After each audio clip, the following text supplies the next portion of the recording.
2 Crônicas 18:1.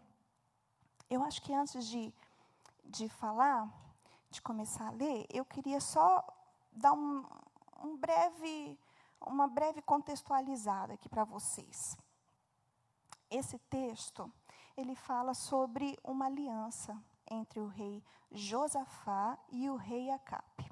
E o título dessa mensagem é Cuidado com as alianças que você tem feito. O que são alianças? O que são alianças? É quando a gente faz um acordo com alguém, faz uma aliança com alguém. É quando a gente se casa, a gente tem uma aliança que é para mostrar que a gente está junto. Né? Tem alianças no trabalho, alianças ministeriais, alianças em muitas áreas. Né? E o Senhor começou, então, a ministrar o meu coração sobre alianças. E Ele me disse assim, filha, existem alianças que vêm do meu trono, que vêm de Deus para a vida dos meus servos. Né? Existem alianças, como no texto, que são alianças de morte, que não são aquelas que eu tenho. E existem aquelas alianças que não são nem de Deus e nem de morte. São aquelas alianças que a gente enfia os pés pelas mãos e faz na emoção, que não é aquilo que Deus quer para nós. Por quê? Tem algum problema nisso? Nenhum. Não é porque as pessoas em que a gente está fazendo aliança, as sociedades, né, de trabalho, seja ruim. Às vezes é só porque aquela aliança vai te levar para um caminho diferente do propósito que Deus tem para as nossas vidas. E nós precisamos entender qual é esse propósito. O porquê que Deus nos chamou. Precisamos ouvir a Deus, como o pastor falou. Precisamos reconhecer a voz dele e entender quem nós somos em Cristo. Né? E qual é o propósito dele para nós. Né? E ouvir dele que direção tomar. Então, enquanto eu estudava, Deus fortificava isso no meu coração. Vai mais fundo, vai mais fundo. E eu tive sonhos essa semana com as redes sociais. Alguns irmãos sabem, eu prego a palavra, né, nas redes sociais. E vocês sabem, não tem como você ser muito profundo numa rede social. Você tem que ser objetivo e diretivo para aquela palavra alcançar as pessoas. Pelo menos eu tinha essa mentalidade. Até o Senhor falar comigo que, às vezes, quando a gente entrega a palavra de uma maneira muito rápida, a gente dá margem para ela ser compreendida de muitas maneiras. E, às vezes, a gente deixa de falar o ponto central, aquilo que Deus tinha para falar, o fundamento daquela palavra. E a gente corre o risco, não da gente estar falando algo errado, mas de quem está ouvindo entender errado. Né? E o Senhor começou a ministrar o meu coração. Tu muda isso no teu canal, tu muda aquilo, faz isso, faz aquilo, vai mais fundo. Eu disse, amém, Senhor, amém. Então, eu comecei a fazer isso, né? Estudar. E essa palavra não era para hoje. Eu pensei que não era para hoje, né? na minha inocência, na minha cabeça. Na minha cabeça, essa palavra era para gravar para o canal. Né? Era para levar para muitas pessoas através do canal. O que não deixa de estar acontecendo aqui. Levando para os irmãos, para quem está ali, quem vai assistir no canal também. Só que vai ser aqui, né? de púlpito, sem edição. O Senhor falou para mim assim, filha, vai ser sem filtro, sem edição. Porque eu quero te usar sem cortes. Às vezes, quando a gente edita algo, a gente edita muitas coisas.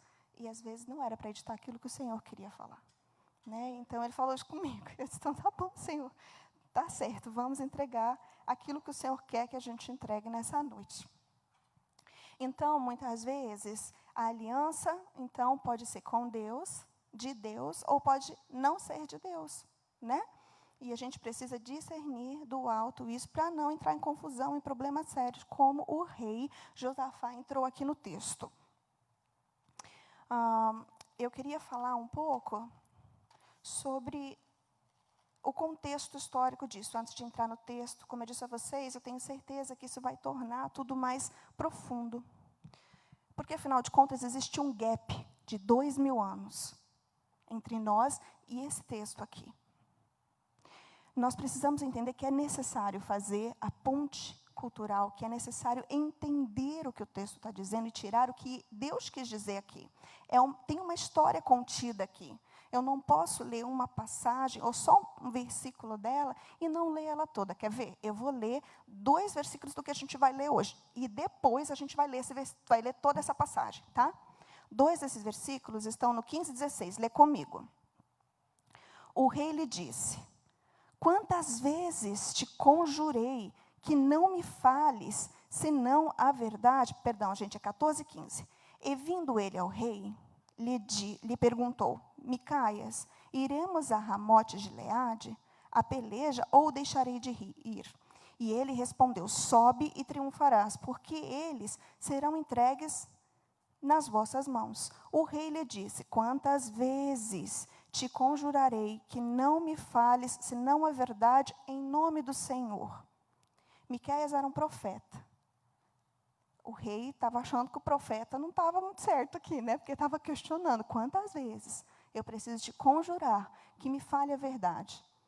Né? Ele sabia que esse profeta tinha algo para dizer. E aqui a gente pode imaginar muitas coisas, não pode? Sobre esse texto. Mas vocês vão entender o que realmente estava acontecendo quando a gente lê toda a história. E a gente vai pegar um pouquinho antes, um pouquinho depois, e a gente vai entender a profundidade disso daqui. O porquê que isso aconteceu e o que Deus tem de fato para nos ensinar com esse texto. Aonde Ele quer nos levar com esse texto. Porque Deus não tem duas palavras. Deus tem uma, meus irmãos. E Deus não se confunde. E a palavra dele, ela não muda. Ela não muda. Ele não vai dizer algo que não vai estar aqui. No seminário, eles sempre falavam assim: nunca permita que uma experiência passe por cima daquilo que a palavra já disse. E eu cresci na fé, assim, orando, tendo muitas experiências profundas com o meu Deus, ouvindo a voz do meu Deus, sendo direcionada por Ele, vivendo coisas sobrenaturais. Mas todas as vezes que Ele me falava algo, sabe para onde eu ia para ter certeza? Para cá. Porque aqui é infalível, aqui é inspirada. O coração é enganoso. O coração sente coisas e pensa coisas que às vezes a nossa carne pensa e sente. A gente não pode confiar no coração. O nosso coração muitas vezes tem ciúmes, tem inveja. O nosso coração muitas vezes pensa coisas que não tem que pensar, que não vem de Deus. O nosso coração muitas vezes pensa, julga, quando nunca foi para julgar. Isso nunca esteve no coração de Deus. Então, a gente precisa tomar cuidado, porque o nosso coração é enganoso. Neste texto, então, a gente vê dois reis, Acabe e Josafá. A gente vê também 401 profetas, 400 profetas que não eram do Senhor, falsos profetas, e um profeta que era de Deus. O rei Acabe, um rei apóstata. Josafá, um homem de Deus. De Deus. Josafá era um homem de Deus. Mas esses dois reis cometeram erros. E a gente vai entender quais são esses erros na palavra dele. No versículo 1, então, vamos ler. Tinha Josafá riquezas e glória em abundância, e aparentou-se com Acabe. Então, Josafá era o rei das tribos de Judá e Benjamim, rei do sul, do reino do sul. E Acabe era rei do reino do norte, das outras 10 tribos. Houve uma divisão no passado aqui, entre as 10 tribos, o reino do sul e o reino do norte. O que aconteceu? Se a gente voltar lá, depois vocês podem ler com calma, tá? Segunda Crônicas 10, a gente vai ver que o filho de Salomão, Roboão, ele não foi sábio. O povo do norte foi até ele dizer: nós estamos sofrendo, nós precisamos que você diminua um pouco, né, os trabalhos. E aí ele disse: tá bom, voltem daqui 3 dias, eu vou pensar e já respondo vocês. Foi buscar conselhos. Aí ele foi falar com os anciões. Quando ele falou com os anciões falaram assim para ele: Roboão, você precisa ouvir esse povo. O povo está cansado, alivia um pouco. Você vai começar o seu reinado e esse povo vai conseguir respirar um pouco e assimilar você como rei. Esse foi basicamente o conselho dos anciões, para que ele cuidasse do povo. Mas ele não quis ouvir os anciões. Ele foi falar com os amigos dele. Ele foi lá pedir conselho para os amigos dele: olha, o que eu faço nessa situação? O que os amigos falaram? Que nada, alivia nada. Faz ficar mais pesado. Aí houve uma revolta e houve, então, essa divisão. E, infelizmente, a divisão não foi só política. A divisão foi também uma questão religiosa. E houve, então, a separação dos 2 reinos. Acabe, um rei apóstata. Houve vários reis, e esses reis foram se desviando do caminho do Senhor, né, no reino do norte. Foram se desviando, se rendendo à idolatria. Lembra que eu falei que não foi só uma divisão política? Foi também uma religião religiosa. Então, esses reis que vieram, né, depois de Roboão, foram cada vez corrompendo mais o povo, até que chegou nesse rei Acabe. É o mesmo rei Acabe, marido de Jezabel, que a gente vê lá no texto de Elias. Lembra do texto de Elias? Esse homem, gente, esse rei Acabe já tinha visto tantos milagres. Deus tinha feito parar de chover através da boca do profeta Elias. Tinha feito chover de novo através da boca do profeta Elias. Tinha feito cair fogo do céu através da boca do profeta Elias. Acabe viu tudo isso e continuou com seu coração endurecido, obstinado. Esse era o rei de Israel naquele momento. Por outro lado, a gente vê o rei Josafá. E no contexto imediato, no 17, olha o testemunho que Deus dá desse homem. 17:3. O Senhor foi com Josafá, porque andou nos primeiros caminhos de Davi, seu pai, e não procurou os Balaíns. Ele não serviu outros deuses. Ele não caiu em idolatria. Antes procurou a Deus e seu pai e andou nos seus mandamentos e não segundo as obras de Israel. No 6 fala assim, tornou-lhe ousado o coração. Que linda essa expressão, né? Nós cantamos hoje. Tornou-lhe ousado o coração em seguir os caminhos do Senhor, e ainda tirou os altos e os postes ídolos de Judá. Esse homem amou o Senhor. O rei de Judá, descrito nessa palavra, amou o Senhor. E no reino de Judá, gente, não era porque houve a separação, que também não tinha as idolatrias. Era um povo de Deus, mas que tinha, sim, os seus processos de idolatria, os seus processos de erro, de humanidade. Então, a gente vê nesse texto que Josafá decidiu desfazer tudo isso. Josafá, então, tirou toda a idolatria. Esse líder tirou todo esse povo da idolatria e fez esse povo seguir somente ao Senhor. Ele reparou os altares do Senhor, assim como Elias fez, restaurando os altares do Senhor. Né? O mesmo Elias, como eu disse para vocês, que falou com Acabe lá atrás. Mas esse texto aqui, tudo que nós vemos na história de Elias, já aconteceu. Isso aqui é no final da vida desse rei. E ainda assim, ele continuou com um coração obstinado, um coração longe do Senhor. Olha o que esse rei foi capaz de fazer contra um rei bom, que era o rei Josafá, um homem com o coração no altar de Deus. Tinha Josafá riquezas e glória, versículo 1, em abundância, e aparentou-se com Acabe. O que aconteceu? O filho de Josafá casou com a filha de Acabe, filha de Jezabel, né, gente? Devia ser boa coisa. Se a gente conhece um pouquinho a história, a gente sabe o que era aquela mulher, né, gente? Só Jesus na causa, né? E ele casou com a filha. Né? A gente sabe que o rei Acabe se tornou um rei tão duro de coração, um rei tão difícil, porque ele era muito influenciado por a esposa dele, pela Jezabel, que era uma feiticeira, que cultuava os outros deuses, e trouxe isso a ele e, consequentemente, a todo o povo, porque o povo segue o líder. Né? E esse era o caso ali. Mas o que aconteceu? Por simplicidade, por orgulho, a gente não sabe. O rei Josafá decidiu, então, casar o filho dele com a filha de Acabe. A gente pode pensar, não, Josafá quis casar com a filha de Acabe, por quê? Só podia casar entre o povo, né? E, teoricamente, ele era o rei de Israel. Teoricamente, aquelas 10 tribos eram o povo de Deus. Então, não, Josafá quis casar ali para poder manter tudo, né, nas coisas de Deus. Ou pode ter sido orgulho de não querer casar ele com uma outra pessoa que não fosse do reino, que não fosse uma princesa. E a única princesa que tinha, então, que dava para casar era com a filha de Acabe. A gente não sabe a motivação aqui, não cabe a nós julgar a motivação de Josafá. Mas a verdade seja dita, ele casou o filho dele com a filha dela. E agora, com isso, ele já começou uma aliança que não veio de Deus. E essa aliança já começou a ter consequências. Dá uma olhadinha no versículo 2 e no versículo 3, a gente vai ler direto essa parte. Ao cabo de alguns anos, foi ter com Acabe, em Samaria, e acabou matando ovelhas, bois em abundância, para ele e para o povo que viera com ele, e persuadiu a subir com ele a Ramote de Gileade.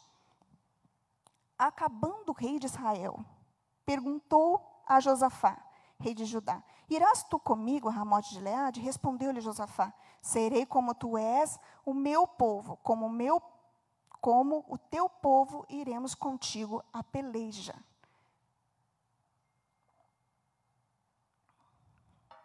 Ô, gente, vocês prestaram atenção? Ele se comprometeu a ir com o rei à peleja. E se você olhar bem, a palavra usada aqui é: e ele o persuadiu a subir com ele para a guerra. Quando ele fala Ramote de Gileade, ele está falando nada mais que isso: vamos comigo para a guerra? E o rei Josafá disse: não, o teu povo é meu povo, eu vou com você. Ele se comprometeu antes de buscar o Senhor. Aí no capítulo 4 ele disse assim: e disse mais Josafá, o rei de Israel: consulta primeiro a palavra do Senhor. Depois que ele se comprometeu, primeiro comprometeu o filho, né? Já ali no começo, a coisa já começou a desandar ali. Depois ele ainda se comprometeu a ir para a guerra sem orar. Aí ele lembrou, porque ele era um homem de Deus: não, peraí, vamos orar. Vamos orar, não dá para se comprometer a um negócio sem orar. Aqui vai a primeira aplicação para a nossa vida. Primeira aplicação para a nossa vida. O coração do homem faz planos, mas a resposta, ela vem do Senhor. Nós não podemos nos comprometer com as coisas sem buscar a direção de Deus, o GPS do alto. Não podemos fazer isso, nós precisamos da direção do Senhor para as coisas.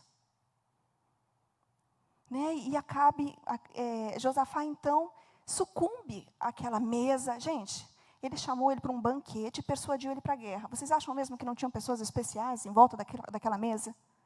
Pensa no constrangimento político, porque era uma aliança política também, né, entre os reinos. Pensa no constrangimento que ele teve naquele momento. Na emoção, no constrangimento, ele disse: ok, eu vou. O que eu tiro dessa mensagem? Cuidado com a emoção. Cuidado com as alianças feitas na emoção. Cuidado, pode custar caro, pode ser um problema sério no futuro. No 5 ele fala assim: então o rei de Israel ajuntou-se, no 4, e disse Josafá: então busque, né, e consulte ao Senhor primeiro a sua palavra. Sempre tem que vir na palavra do Senhor. Então o rei, continua no 5, então o rei de Israel ajuntou os seus profetas, 400 homens, e lhe disse: iremos à peleja contra Ramote de Gileade, ou deixarei de ir? E eles disseram: sobe, porque Deus a entregará nas mãos do rei. E disse, porém, Josafá: não há aqui ainda algum profeta do Senhor para consultarmos? Então Acabe foi lá, chamou, né, aqueles homens que ele chamava de profeta, e disse: e aí, nós vamos subir para a guerra, vai dar tudo certo, né? Porque Josafá falou: não, a gente tem que orar primeiro. Aí ele chamou então os profetas deles falaram: não, vai dar tudo certo, mano, toca pau, manda ver. Vai, sobe para a guerra. Aí Josafá, que era homem de Deus, discerniu que tinha uma coisa errada. Ele virou e olhou assim e falou: peraí, será que não tem nenhum outro profeta? Será que é só esses profetas mesmo? Será que não tem mais alguém que realmente sirva ao Senhor?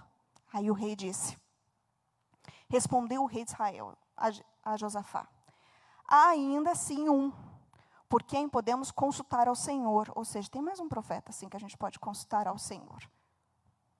Porém, eu o aborreço, porque nunca profetiza de mim o que é bom, mas somente o que é mal. O rei não queria chamar esse profeta, porque esse profeta sempre dizia o que era mal. Parecia que esse profeta nunca tinha uma palavra boa para ele. Mas esse profeta não se renderia simplesmente à majestade do rei e diria o que ele queria. Esse profeta, ele se rendia à majestade do Senhor. E aqui vai algo importante para a gente pensar. Vai algo muito importante. Josafá, ele percebeu, gente. Ele percebeu que aqueles profetas não eram de Deus. O rei manda chamar o profeta. Josafá vai ouvir o que o profeta diz. E ainda assim, ele não volta atrás. Era o momento, gente, do rei Josafá olhar e falar assim, peraí. Tudo bem, eu falei na emoção, pedi milhões de perdão, mas eu não posso ir. Deus está dizendo que não é para ir. Era a hora dele, não estou dizendo aqui, tá, gente, que a gente não tem que ter palavra. A gente tem que ter palavra. Né? E provavelmente por essa palavra, e por ser um rei, ele se sentiu acuado a não retroceder nesse momento. Mas a gente lembra de outros personagens bíblicos que quando Deus disse não, o que fizeram? Sofreram a pena, mas resolveram fazer o que era certo. Daniel, cova. Sadraque, Mesaque e Abednego, fornalha ardente. Por quê? Porque decidiram honrar a Deus em primeiro lugar, e não a homens, e não se submeter a homens. Ele podia muito bem ter dito, eu não vou. Deus disse que não, eu não vou.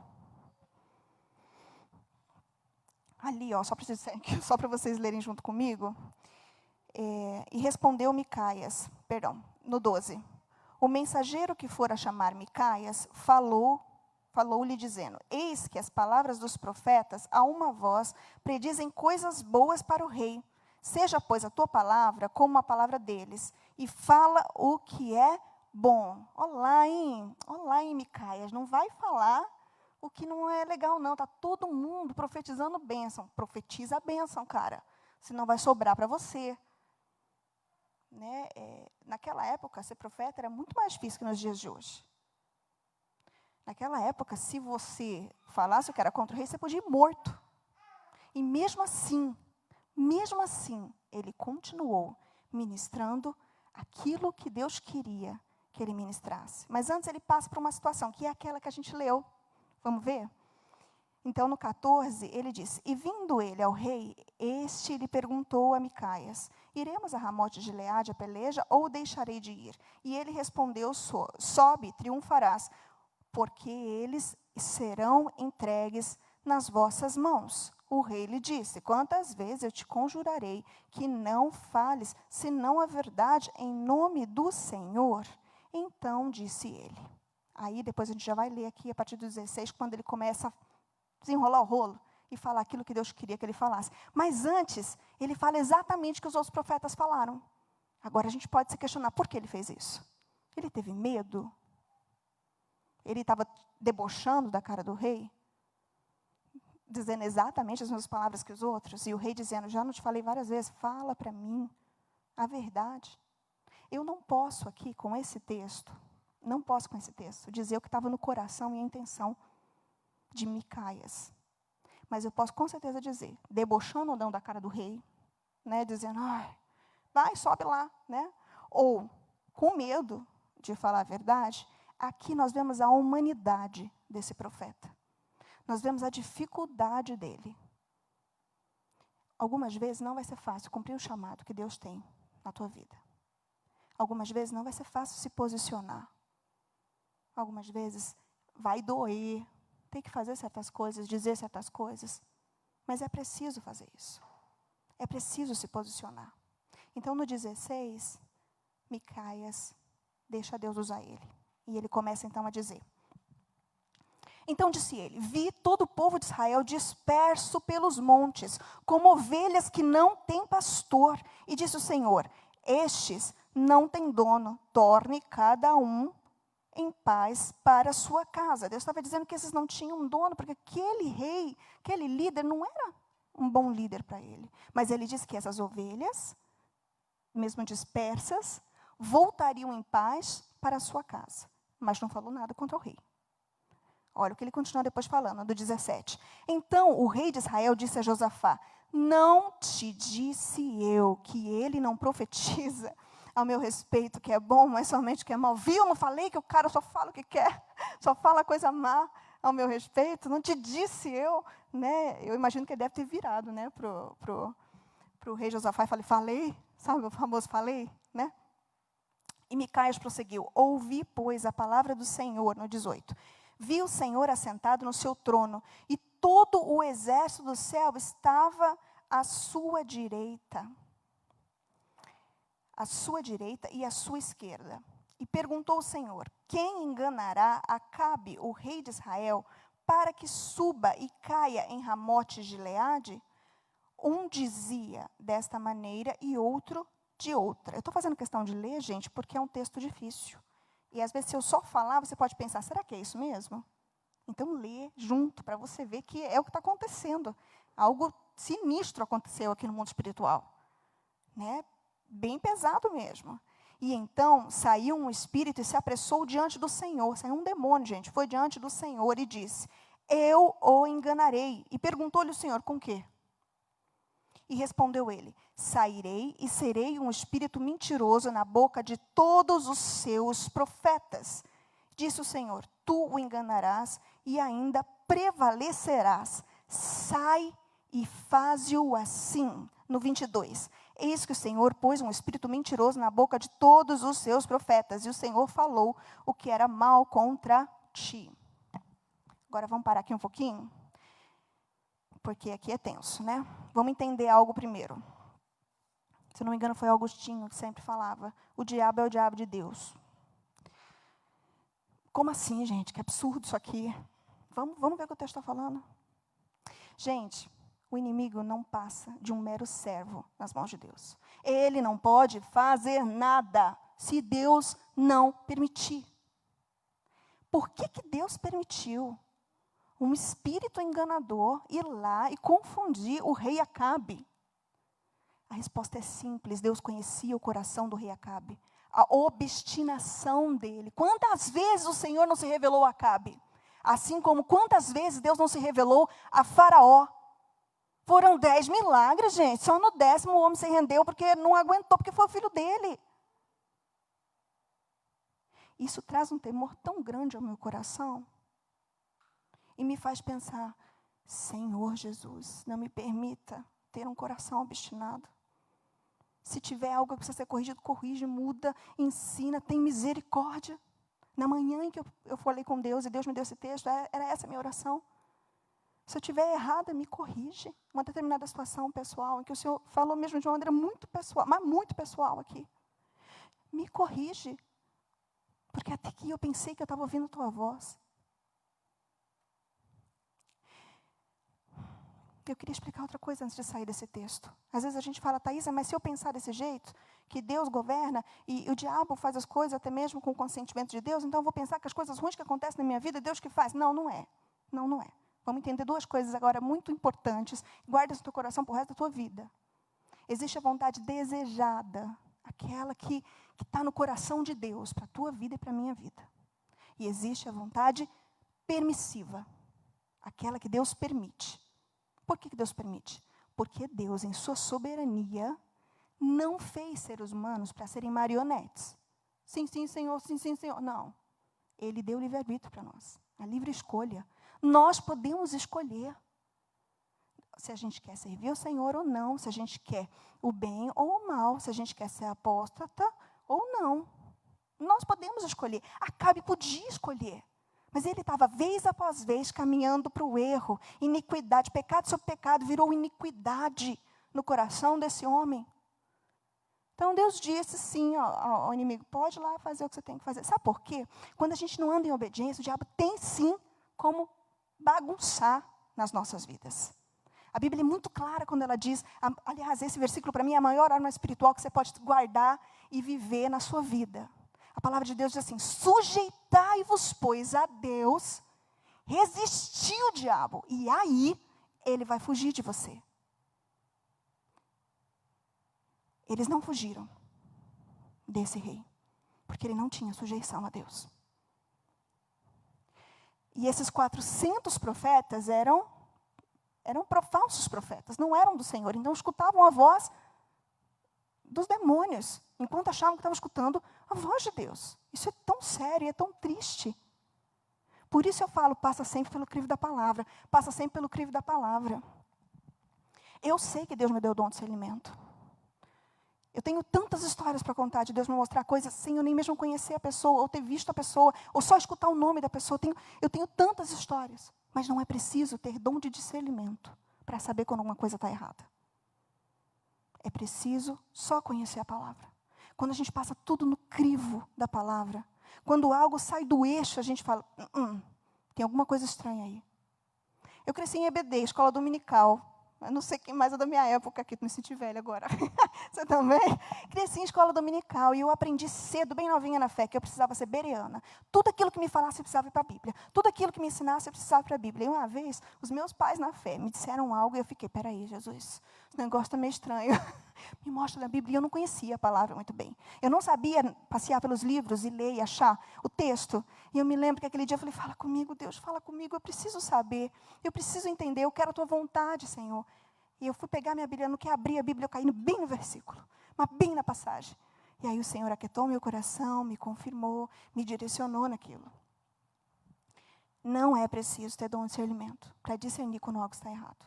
É preciso conhecer a palavra de Deus. E não se render aos sentimentos. O coração do homem é enganoso. A gente precisa vigiar. Eu tenho amigos que conhecem muito, né? Esses famosos todos por aí. E que conviveram com muitas pessoas. Desses famosos cristãos, tá? Desses ídolos, né? Da igreja de hoje em dia. E comiam com algumas dessas pessoas. Conviviam com algumas dessas pessoas. Aí quando o escândalo veio à tona, como assim? Como assim? Como assim essa pessoa é isso, ou é aquilo, ou fez isso, ou fez aquilo outro?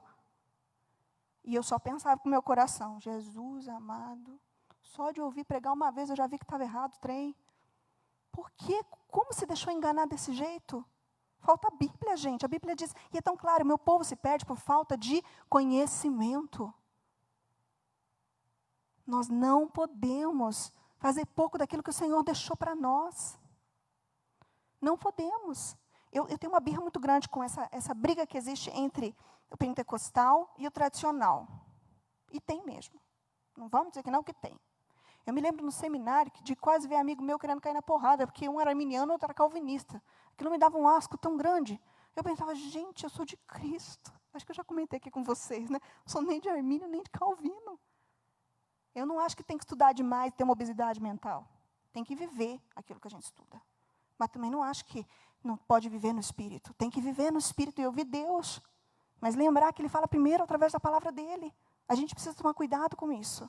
Porque a gente é muito almático, gente. O ser humano é muito almático. A gente vai muito pelas nossas emoções. E isso é sério. As emoções, às vezes, nos colocam em situações muito delicadas. Que não é aquilo que Deus tem para nós. Então, vamos continuar aqui. Então, no versículo 25. Então disse o rei de Israel, tomai a Micaias e devolvei-o a Amon, o governador da cidade, e a Joás, filho do rei. E direis assim, diz o rei, metei esse homem na casa do cárcere, e angustiai-o com escassez de pão e de água, até que eu volte em paz. E disse Micaias, se voltares em paz, não falou o Senhor, na verdade, por mim. Micaias disse para ele, tá bom, você quer me jogar lá na prisão, com escassez de pão e de água? Mas se você voltar, então não foi Deus que falou. Porque eu estou dizendo que você não volta dessa guerra. Os soldados vão voltar em paz, mas você não volta a Acabe. Desse jeito. Não falou nada sobre Josafá. Eu imagino, gente, se eu fosse Josafá, eu estaria lá, como assim? E eu nessa história, porque eu me meti no meio aqui, eu estaria muito numa situação também de saia justa. Né? Eu também desobedeci. Você imagina? Porque Josafá, nessa altura, a gente já tinha discernido aqui. Que o homem estava caminhando no caminho do Senhor. E 28. Subiram o rei de Israel. Agora, essa parte aqui, antes de começar, eu quero dizer para vocês que me penaliza ler isso aqui. É sério, me deixa triste de um tanto que vocês não fazem ideia. Porque o que acontece aqui é algo tão desumano da parte de Acabe, mas tão desleal e tão demoníaco. E a gente vê um homem tão bom, que é o rei Josafá, um homem de Deus, um homem que Deus chamou, um homem que Deus levantou, um homem que Deus usou poderosamente, e que mais para frente a gente vai ver como Deus continua usando. É lindo de ver. Mas me penaliza ver o que o diabo faz aqui. Presta atenção, gente. 28. Subindo o rei de Israel e Josafá, o rei de Judá, Ramote de Gileade, para a guerra, foram os dois para a guerra. E disse o rei de Israel a Josafá, eu me disfarçarei e entrarei na peleja. Tu, porém, traja as tuas vestes. Quais eram as vestes de Josafá, sendo um rei? Vestes reais. Ou seja, eu me disfarço, eu entro escondidinho na guerra. Você entra lá de peito aberto, no meu lugar. Porque até aí, alguém mais sabia que existia outro rei na guerra? Senão eles mesmos? Lembra no começo que a palavra era persuadiu? Olha o coração desse homem. E aqui eu não tenho problema de falar do coração dele, porque a Bíblia está falando. O que ele fez. Deixa eu dizer uma coisa para vocês. A gente não tem direito de julgar ninguém. Mas a Bíblia diz também que pelos frutos o conhecereis. Pelos frutos o conhecereis. Por isso que eu falo para vocês, não precisa de discernimento. Só ver como a pessoa vive. Quem ela é em Deus. Na segunda palavra, está de acordo com a palavra? Então, peraí. Não está de acordo com a palavra? Então, peraí. Entendeu? A gente tem que olhar os frutos e vigiar. Não vai dar o direito para a gente sair falando. Não vai dar o direito para a gente, enfim, tecer outras informações sobre essa pessoa. Porque o coração dela, só Deus que sabe. Só Deus conhece. Mas aqui está mostrando o coração dele, por causa dos frutos dele, de uma maneira muito clara. Porque olha aqui, vamos continuar, presta atenção. E disse o rei, então, você trajará suas vestes. E disfarçou-se, pois, o rei de Israel, e entraram na peleja. Ora, no 30, ora, o rei da Síria dera ordem aos capitães dos seus carros, dizendo, não pelejareis, nem contra o pequeno e nem contra o grande, mas somente contra o rei de Israel. Vocês acham mesmo que o rei Acabe não sabia disso, quando ele disse que ia entrar disfarçado e mandou o rei Josafá entrar com as vestes dele? Ele queria o trono de Josafá, gente. Ele fez de propósito, ele armou essa vinda de Josafá. Ele armou esse banquete contra a vida desse homem de Deus. No coração doentio, na mentalidade doentia desse rei, e demoníaca, na mente dele, ele estava pensando, eu pego o trono dele, e depois disso saio bem. E Deus não disse nada através de Miqueias. Dou um nó em Deus também. Dou um nó no rei e em Deus também. Era esse o coração de Josafá. Mas aí Deus vê tudo, né, gente? Deus vê tudo e vem o socorro do seu servo. Olha que livramento mais lindo que Deus dá a Josafá. Mesmo ele não tendo obedecido, não tendo ouvido, não tendo obedecido. Mesmo assim, como Deus é maravilhoso. E vendo os capitães, oh misericórdia, e vendo os capitães dos carros a Josafá, disseram, este é o rei de Israel, portanto, a ele se dirigiram para o atacar. Josafá, porém, gritou, e o Senhor os socorreu. Deus os desviou dele. Josafá clamou ao Senhor. Clamou ao Senhor. E o Senhor conhecia o coração do servo dele. Deus conhece o teu coração. Mesmo quando você, às vezes, enfia os pés pelas mãos, porque você é gente. Todos nós somos gente, seres humanos, que precisamos do Senhor e da sua graça em todo o tempo nas nossas vidas. Se não for a direção do Senhor, cuidado com as alianças, porque as consequências podem ser de morte, como a gente vê aqui nesse texto. Só não foi de morte porque Deus foi bom e guardou seu servo, porque ele viu o coração de Josafá. Então, o homem entesou o arco e, atirando ao acaso, né? Ele resolveu pegar ali, né, a flechinha dele, e ao acaso ele atirou, né? E feriu o rei de Israel por entre as juntas da sua armadura. E então disse este ao seu cocheiro, vira-te e leva-me para fora do combate, porque estou gravemente ferido. Então, assim, sem querer, o arqueiro, né, da outra tribo, pegou o arco e atirou bem na junta, mas sem querer também acertou na junta da armadura do rei. Sem querer, a profecia de Micaia se cumpriu. Porque mais à frente diz que o rei teve um tempinho, né? Acabe teve um tempinho para repensar. Mas mais à frente, a palavra diz que ele, no pôr do sol, morreu. E o que foi profetizado se cumpriu. E Josafá, o rei de Judá, voltou para sua casa. Já, né, o rei Josafá, servo do Senhor, voltou em paz para sua casa em Jerusalém.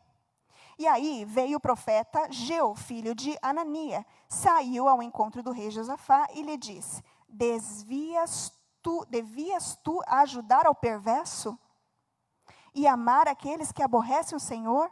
Por isso caiu sobre ti a ira da parte de Deus. Boas coisas, mais, né, o mais que o pastor sempre fala, mais, boas coisas, contudo, se acharam em ti, porque tiraste os postes ídolos da terra e dispuseste o seu coração para buscar a Deus. Queridos, vou parar a leitura aqui. Só um minutinho que eu vou ver um pouquinho de água, que eu estou precisada aqui. Não preciso ler mais. Mas há momentos que é importante a gente ler, porque é um texto delicado. É um texto que fala coisas que, se a gente não ler, a gente vai deixar passar. A gente vai achar que talvez o pregador esteja viajando na maionese, esteja criando historinha e lucubrando aqui no texto. Né? Então, vamos ler para ficar claro. Né? E o mais lindo disso tudo, para encerrar isso daqui, é as boas coisas, contudo, que se acharam nele. Né? Quando ele voltou, o rei Josafá também teve muito tempo para pensar. Né? Na desobediência dele também. Né? Mas quando o profeta falou com ele, ele ouviu, falou nada. Falou, não. Acho que ele falou: Deus, obrigado pelo livramento. Obrigada, porque o Senhor me mostrou, né, nisso tudo, tantas coisas. E aí a Bíblia continua falando no capítulo 19, eu não vou ler, mas leiam em casa. Leiam em casa. Que coisa mais linda, aquilo que Deus continuou fazendo através da vida do rei. Como Deus usou a vida desse rei. E tudo isso serviu de aprendizado para ele. Enquanto o Senhor falava comigo nesse texto, ele dizia: filha, eu estou te ensinando em tudo isso. Eu estou te ensinando em tudo isso. Né? Eu estou te ensinando. Eu disse: amém, Senhor, amém. Isso precisava passar por isso. Eu estou ensinando. Às vezes, gente, a gente não vai entender algumas coisas, mas elas têm um para quê nas nossas vidas. Quando a gente tem rendição e vida no altar, Deus usa situações para nos ensinar, até mesmo aquelas que são mais difíceis. Eu sempre falo aqui, Deus usa os processos, o milagre do processo, né, além dos milagres. Porque às vezes é só no milagre do processo que a gente vai ser transformado. É só nas lutas que a gente vai ser transformado, se deixar transformar e aprender. A palavra de Deus diz, né, que às vezes é melhor a gente estar na casa do luto do que na casa de festa. Porque é ali que a gente repensa, é quando o nosso coração está triste, é quando a gente está querendo saber se está tudo bem, é que a gente se quebranta mesmo, que a gente se entrega mesmo, que a gente se rende, e que Deus tem liberdade para falar conosco. Tem liberdade para nos ensinar. E esse texto fala algo que ficou no meu coração, e eu não poderia deixar de falar aqui. Esse rei, Deus livrou esse rei, porque ele fez algo mais do que importante no passado. Ele derrubou os altares de Balaim. Se você não guardar mais nada, guarda isso. Ele derrubou os altares de Balaim e reconstruiu o altar para o Senhor. A gente olha para isso e fala: ele fez um altar, o altar que eles queimavam, né? Eles matavam um animal ali. Mas para eles, altar significa vida com Deus, significa realmente vida ali com o Senhor, reconhecimento de quem Ele é. Naquela época, para a gente não é comum hoje, mas naquela época, eles sabiam que eles sacrificavam um animal no altar por causa dos pecados deles. Mas todos eles criam no quê? Na profecia do Messias. Eles sabiam que aquele cordeiro significava o cordeiro que viria. Nós temos trocentas profecias na Bíblia do cordeiro que viria e do Messias. Todos eles sacrificavam entendendo que o Messias viria. Quando eles sacrificavam crendo no Messias. Adorando a Deus pelo Salvador que viria e libertaria a alma deles. E mudaria tudo para eles eternamente. E tinha poder de limpar os pecados deles. A Bíblia diz que o salário do nosso pecado é a morte. Mas o presente de Deus, o dom gratuito, é a vida eterna. E esse salário a gente jamais poderia pagar. Só Jesus pôde pagar por nós. O Cordeiro Santo, que nos trouxe a paz. O nosso altar precisa estar em Cristo. De Gênesis a Apocalipse, a gente vê Ele em tudo. Ele é o nosso Salvador. Ele é o nosso Senhor. Ele é o nosso Rei. O altar do nosso coração é dele, só dele. Alguns anos atrás, quando nós estávamos morando em Deerfield, nós estávamos procurando uma igreja para congregar. E nós fomos a um local e começamos a congregar alguns meses. Logo no início, meu discernimento já apitou. Mas eu não sabia ainda o que era. Acho que se Deus já tivesse me mostrado, eu não ficaria por mais tempo. Mas eu não sabia, eu sabia de uma coisa que o Senhor queria me falar ali. Porque às vezes Deus vai falando aos poucos, né? Ele não dá tudo de uma vez. Né? Porque senão a gente não vai passando pelo processo de maturação. Né? A gente precisa amadurecer no processo. Né? E chegou um ponto que a gente ouvia as pregações. No início, a gente pensava que legal, né? Eles estão falando sobre coaches, eles estão falando sobre psicologia. Eu gosto disso, eu creio que é válido. Eu creio que muitas coisas que os coaches falam, que a psicologia fala, saiu daqui. Eu gosto muito de ouvir a doutora Rosana Alves, é uma neurocientista cristã, uma benção. E ela fala muitas coisas da neurociência, da psicologia, mas primeiro ela faz isso aqui, ela tira daqui e traz para nós. Ela não pega isso e tenta enfiar no texto bíblico. Que é o que tem acontecido. A gente precisa entender que a gente tem que fazer uma exegese do texto. O que é exegese? É você fazer essa viagem de 2000 anos para dentro do texto. E entender o contexto que ele está inserido. Para poder tirar aquilo que Deus falou ali. De tudo, vocês perceberam que a gente lê um pouquinho antes, um pouquinho depois, porque tem uma história por trás disso. Se eu tiro a história, o texto fica meio perdido. E às vezes eu posso criar o que eu quero em cima daquele texto. Agora, se eu vejo a história, eu já começo a entender os frutos, né, o porquê que a pessoa fez isso, porquê que não fez, e aquilo já começa sendo aplicado para a minha vida. Aquilo já começa a ser mais profundo, e Deus já começa a tratar coisas mais profundas. E depois de um tempo ali, eu via que Jesus não era adorado, mas a cura da alma humana era adorada.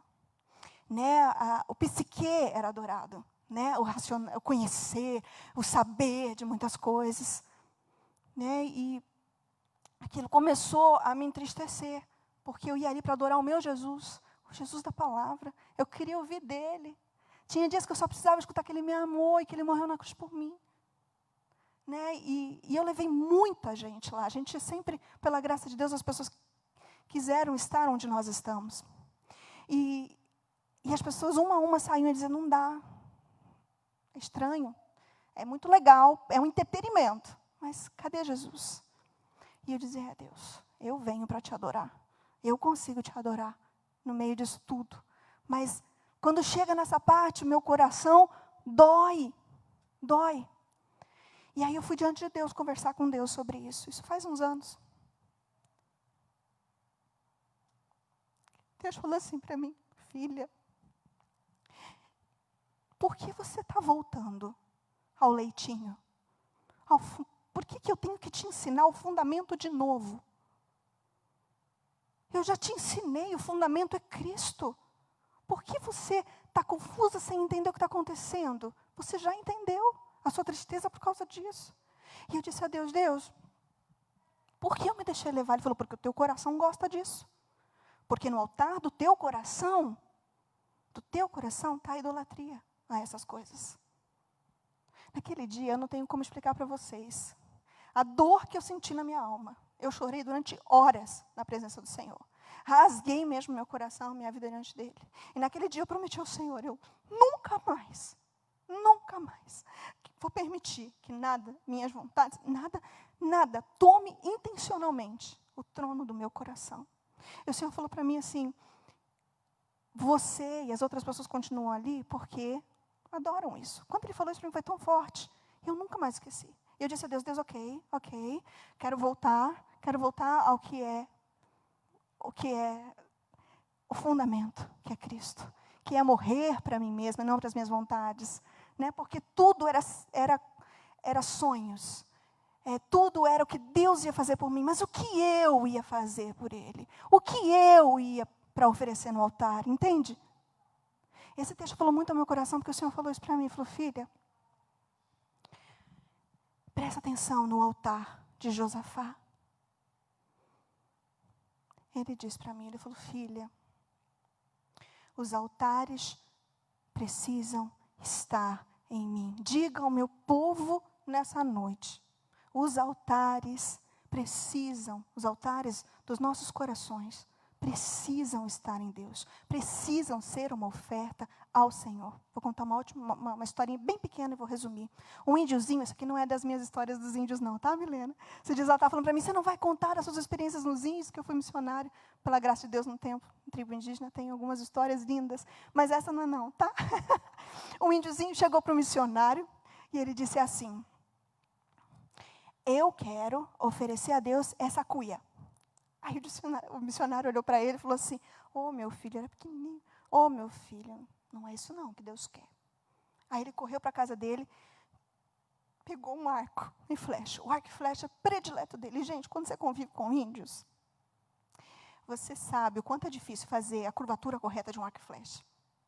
Você sabe o quanto eles são apegados àquele que dá certo, sabe? Aquele que funciona, aquele que realmente eles já aprenderam o manejo, é deles. Ele pegou, então, o arco e flecha dele, chegou no altar, no missionário, e falou, eu vou entregar isso aqui no altar. Aí o missionário falou, não é isso também. Aí ele foi e pegou o cachorrinho dele, o cachorrinho que ele amava. Ele disse, não, isso aqui é o que eu mais amo. Eu vou entregar no altar. O missionário estava quase chorando, compadecido com aquela situação. Aí ele disse, mas Deus falou com o missionário, diga que não é isso. E aí ele disse, não é isso, meu filho. Naquele momento, aquele indiozinho desesperado por agradar a Deus, porque tinha sido a primeira vez que ele tinha ouvido falar do Evangelho. Ele queria o Senhor. Ele queria entregar algo em gratidão ao Senhor. Então ele se ajoelhou diante daquele altar. Diante do missionário e falou, eu não tenho mais nada, eu só tenho o meu coração. E começou a chorar. E aí o missionário disse, é isso que Deus quer. É esse o altar que Deus quer. O nosso quebrantamento, a nossa contrição, a nossa entrega. Muitas vezes, gente, vai doer avaliar o nosso coração, avaliar as nossas atitudes, mas nós precisamos fazer isso. Para que o propósito de Deus não se perca nas nossas vidas. Para que a gente possa cumprir aquilo que Deus tem para nós. Existe algo lindo que Deus quer fazer através da vida de cada um de vocês. Ele quer levar cada um de nós além. A cumprir aquilo que Ele tem para nós. Mas nós só vamos cumprir isso em Cristo. Conhecendo mais dele, morrendo para nós mesmos, tendo nosso coração no altar.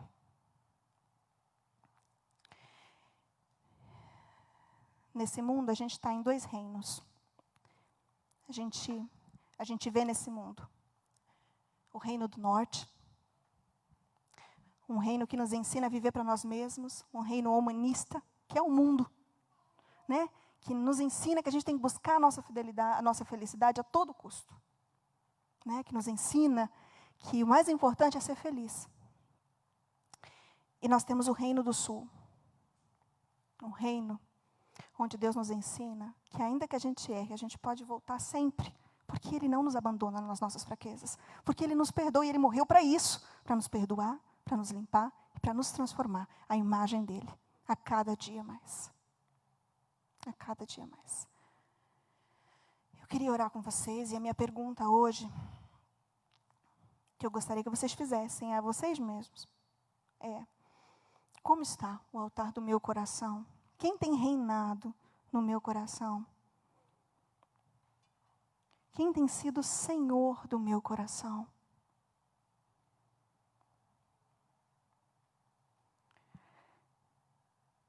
E se você que está assistindo aí online, ou até mesmo você que está aqui, você e Deus conhecem o teu coração. E você hoje entendeu que Jesus morreu pelos seus pecados. E você quer entregar o seu coração para Ele, como esse índiozinho fez, quando ele entendeu o valor do Evangelho, o porquê de Jesus ter morrido na cruz, o valor de viver para Ele, conhecê-lo mais e mais. Você pode no teu coração agora fazer essa oração comigo.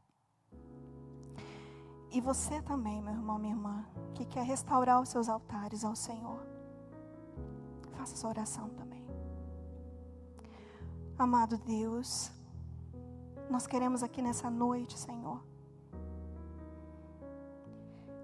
sem emoção, mas rendidos à Sua palavra, rendidos à Sua verdade, prestar um culto racional, Um culto racional de quem entendeu que os altares dos nossos corações precisam ser restaurados, que Cristo precisa ser o centro, que as nossas alianças precisam serem feitas com o Senhor e não com o mundo, e não com as nossas vontades, e não com o que o Senhor pode nos dar. Pai, perdoa-nos por todas as vezes que nós fomos ao Senhor só pelo que o Senhor podia nos dar. Por todas as vezes que te abraçamos, revirando os seus bolsos, e nos esquecemos que tudo que o Senhor quer é que a gente esteja na sua presença, que a gente habite na sua presença, que a gente viva a tua palavra em todo o tempo.